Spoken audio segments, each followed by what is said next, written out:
when I was 14, I broke a shelf in our house, and it was one of our old shelves, and it had like kids' drawings all over it from my brothers and everything. And it was one of those ones that has slats of planks going across the parts. You put it together yourself.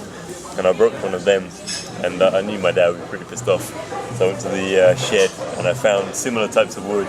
I took measurements, had a little pencil behind my ear, took the measurements, sawed it down, shaped it. It was fine. I got a tea bag and stained the wood to make it look old like the rest.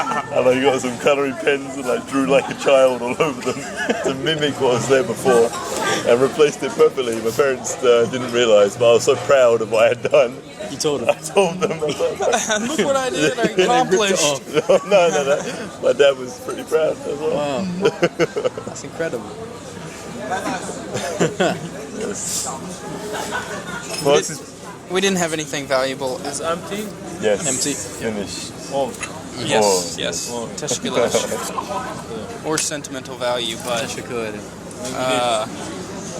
my dad was a milk fanatic. A milk fanatic? Like, there was always milk in the house. And you could never finish the carton, you know? It always had to go to him. And I remember... So whenever you finished the carton, it would go to him? No. You couldn't finish the carton. He always had to finish it, you know? So you could never finish the milk.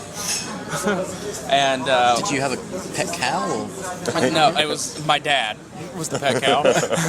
You milked him? No, never. For the record. But I spilt like a whole gallon of milk, you know, while my parents were away. I had to clean it up, go to the store. I'm like looking in between cushions for money so that I can like find or replace this carton of milk so that no one knows, you know. And get back. I had bought some milk, put it back in the fridge. I tried to drink as much as like what the carton was. And my dad knows. He knew. So he like lines up all the kids and he's like, who drank my milk? You know, like the one thing you can't do in the house. You can break anything you want, you can do anything you want, but you couldn't drink the milk. So he's lining us all up, and I'm like, I don't know. Oh, hell yeah. I'm denying everything. How many brothers and sisters do you have? I have two. I have an older brother and an older sister. And we're all 1 year apart. Okay. So I just lied my whole way through it, and no one was ever at fault or to blame. Amazing.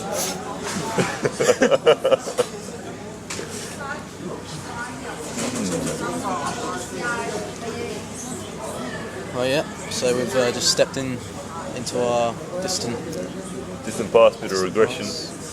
And I think coming towards the end of the podcast. Oh yeah, the coffees have gone. Are these empty? Yes, they are. They are empty. Get them off our hands. Yeah.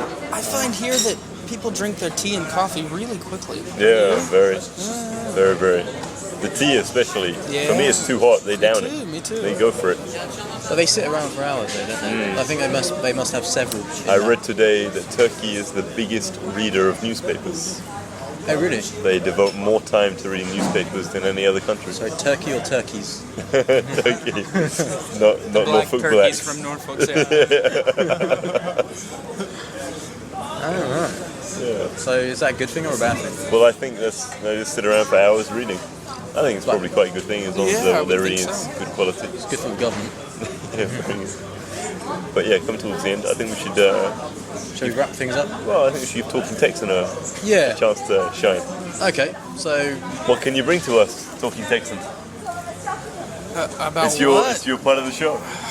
God, what do you want to know about? Do I talk about anything? I just ramble? Anything. It's your Tell us moment. about life in Texas. Life in Texas. It's hot. Weather is warm. We only have about 3 months of winter, which is nice. You get a lot of blonde hair and big boobs. You know.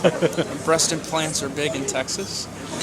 You get a lot of cowboy hats and cowboy boots. A lot of farmers. You know, Texas takes 14 hours to drive from the east to the west. Okay, I mean it's the size of Turkey. Turkey and Texas are similar in size. Really? Yeah. That's incredible.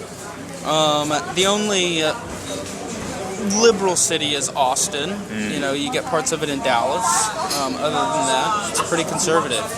Yeah. You know, lots of churches, lots of beer joints. Drinking is a big part of the culture there. Yeah. Drinking and driving is another big part of the culture there.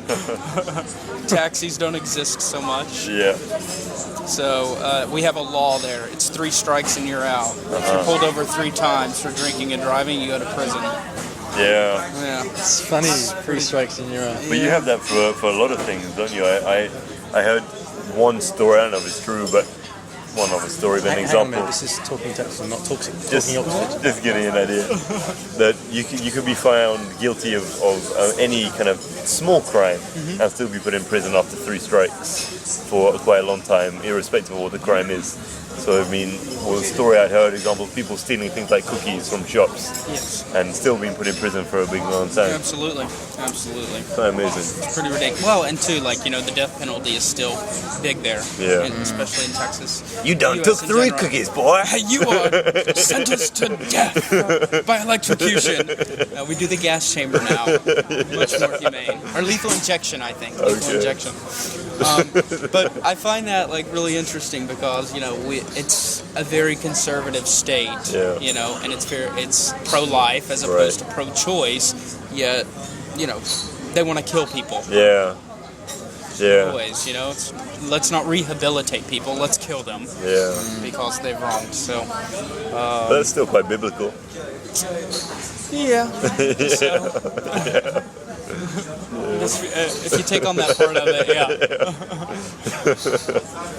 What else about good old Texas? I go back to see my family, you know. I enjoy that part of it. You know, my whole family still lives there. Yeah. When was the last time you were back in Texas? I was there right before I came to Just Turkey. I weekend, spent yeah. a month. Okay. Yeah. 29 sleeping on mom's couch Yeah. for a good old move to Turkey. Good Mexican food. Yes, of Go course. for the Mexican food, definitely.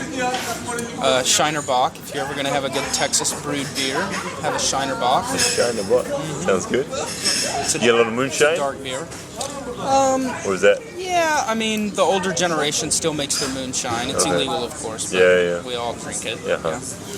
Yeah. We're much more into, you know, bars and, you know, barn parties as opposed to, you know, big clubs and things like that.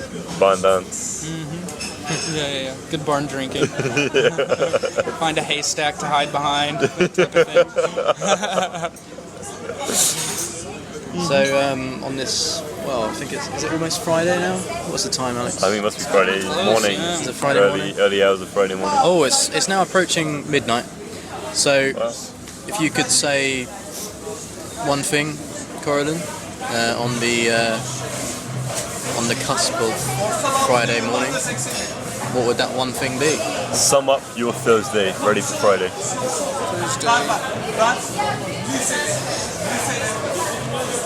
Work hard and play hard. Yeah. And end with a good Turkish coffee. Yeah, there we go. Sounds like a good place to end.